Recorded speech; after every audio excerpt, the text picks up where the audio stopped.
నుంచి సన్నభ్యం సాగర్ ఆయకట్టుకు పూర్తి స్థాయి నీరు. ఇక గత ప్రభుత్వం నీటి వాటాను సరిగా వినియోగించుకోలేదు. త్వరలో ఎస్ఎల్బీసీ పనులు తిరిగి ప్రారంభిస్తామంటూ మంత్రి ఉత్తమ్.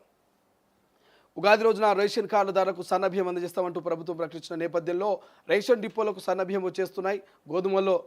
గోదాముల్లో ఎంఎల్ఎస్ పాయింట్లు అంటే నిల్వ ఉన్న సన్నభ్యాన్ని చౌకటు డిపోలకు చేర్చే ప్రక్రియను రాష్ట్ర పౌర సరఫరాల శాఖ ఆదివారం ప్రారంభించింది. సన్నభ్యం పంపిణీ పథకాన్ని ముఖ్యమంత్రి రేవంత్ రెడ్డి సూర్యాపేట జిల్లాలోని మట్టపల్లిలో ప్రారంభిస్తున్నారు. ఈ నేపథ్యంలో తొలుత ఉమ్మడి నల్గొండ జిల్లాలోనే ప్రారంభించి అనంతరం రాష్ట్ర వ్యాప్తంగా పంపిణీ చేస్తారు. మేము ఒకటే రిక్వెస్ట్ చేస్తున్నాం ప్రభుత్వానికి, ముఖ్యమంత్రి గారికి, మొన్నటి వరకు ఉన్నటువంటి ప్రభుత్వాలు దొడ్డు బియ్యాన్ని రేషన్ షాపులో పంపిణీ చేసినాయి. ఆ దొడ్డు బియ్యము కొంతమంది తిన్నారు, ఇంకొంతమంది మధ్యవర్తులకు దళారులకు అమ్ముకున్నారు. కిలోకు 10 రూపాయలు 11 రూపాయలు. ఈ రేషన్ డీలర్లు కూడా కొంతమంది రేషన్ డీలర్లు ఇట్లా రేషన్ షాప్లో రేషన్ ఇవ్వాలే, వెంటనే దళారులకు ఫోన్ చేసి ఇక మా ఊళ్ళో బియ్యం ఇచ్చినాం, వచ్చి రేపు పొద్దుగాల ఎంత కొంత ఇచ్చి తీసుకుపోయినట్టుగా ఇన్ఫర్మేషన్ ఇవ్వాలి. వాళ్ళకు మధ్య కన్సల్టెన్సీ ఎవరికి? కొంతమంది రేషన్ డీలర్లకు, ఇంకొంతమంది మధ్యలో ఉన్నటువంటి బ్రోకర్లకు.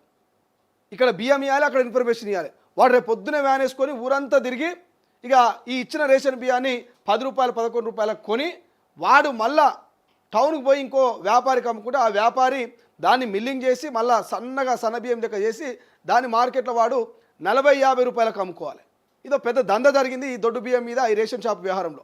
సో ఇప్పటికైనా రాష్ట్ర ప్రభుత్వం, ఇవాళ సివిల్ సప్లై శాఖ మంత్రి చెప్తా ఉన్నాం ఉత్తమ్ కుమార్ రెడ్డి గారికి, దయచేసి రేషన్ డీలర్ల మీద నజరు పెట్టండి. దయచేసి కొంతమంది రేషన్ డీలర్లు అక్రమంగా అవినీతికి పాల్పడుతూ ఉన్నారు. మొన్నటిదాకా దొడ్డు బియ్యం ఉండే, ఇప్పుడు సన్న బియ్యం అయినాయి.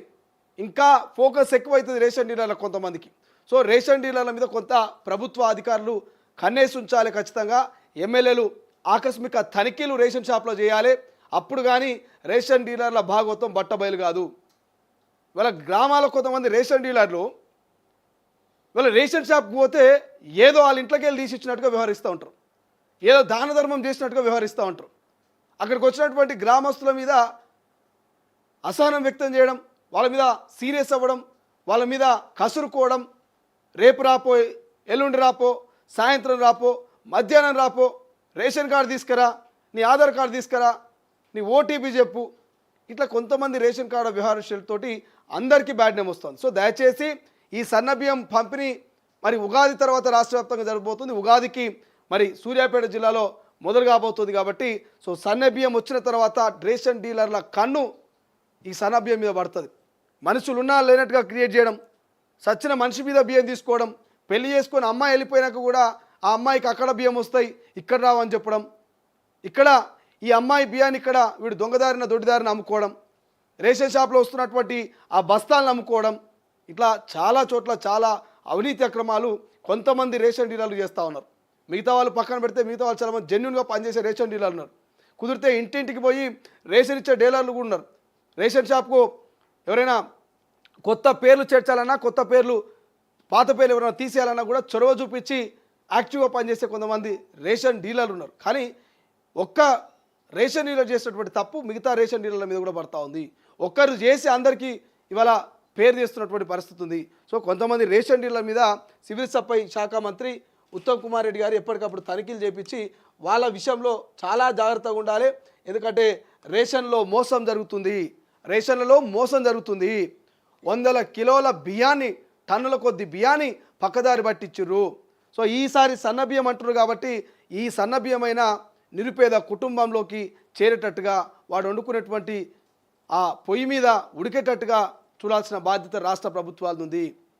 దొడ్డు బియ్యమే 10 రూపాయలు 12 రూపాయలకు కొని 40-50కి అమ్ముకున్నటువంటి కొంతమంది దొంగ దళారులు మరి ఈ సన్న బియ్యాన్ని ఊళ్ళో ఉన్నటువంటి గ్రామాల్లో ఉన్నటువంటి సామాన్యులకు ఏం ఆశ చూపిస్తారో, 20 రూపాయల గుంటం ఇవ్వండి ఆ సన్నబియ్యం అని చెప్తారో, మరి 30 రూపాయల గుంటం ఆ సన్నబియ్యం ఇవ్వండి అని చెప్పేసి చెప్తారో, రేషన్ డీలర్లతో ఇంకెటువంటి డీలింగ్లు పెట్టుకుంటారో ఒక్కసారి నజరేయాలి.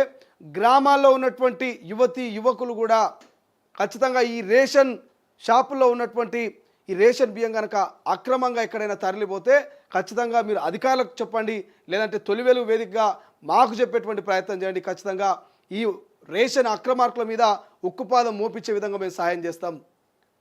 ఇలా తిండికే తిండి లేక, నిల్వ నీడ లేక, కట్టుకోనికే బట్టలు లేక, చదువుకోనికే ఉన్నత స్థాయి చదువులకు పిల్లల్ని పంపించాలంటే డబ్బులు లేక కాయకష్టం చేస్తున్నటువంటి ఎంతోమంది గ్రామాల్లో ఉంటే, ఆ గ్రామాల్లో ఉన్నటువంటి నిరుపేద కుటుంబాల అమాయకత్వాన్ని ఆసరగా చేసుకొని, అమాయకత్వాన్ని వాళ్ళు పెట్టుబడిగా పెట్టి వాళ్ళ పొట్ట మీద కొడుతున్నటువంటి కొంతమంది అధికారులు, రేషన్ డీలర్ల కుమ్మక్కును ఖచ్చితంగా మరి ప్రభుత్వం కంట్రోల్ చేయకపోతే మాత్రం ఈ సన్న బియ్యం మీరు ఎంత బాగా రాష్ట్ర వ్యాప్తంగా ప్రచారం చేసినా, మీరు ఈ సన్న బియ్యాన్ని ఎంత బాగా గ్రామాల్లో పంచినా కూడా ఈ సన్న బియ్యం కథ అనేదంతా కూడా ఉత్త కథ అవుతుంది. కాబట్టి దయచేసి ఒకటికి రెండు సార్లు చెప్తున్నాం, ఈ సన్న బియ్యం ఖచ్చితంగా నిరుపేదలకే చేరాలి. ఈ సన్న బియ్యం నిరుపేద కుటుంబాల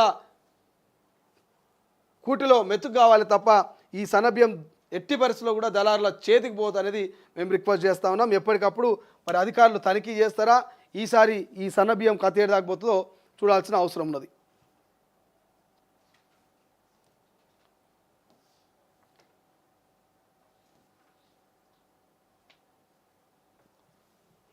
ఒక్కసారి వెలుగులో ఉన్నటువంటి హెడ్లైన్ చూద్దాం. ఈ వెలుగులో రేషన్ కార్డు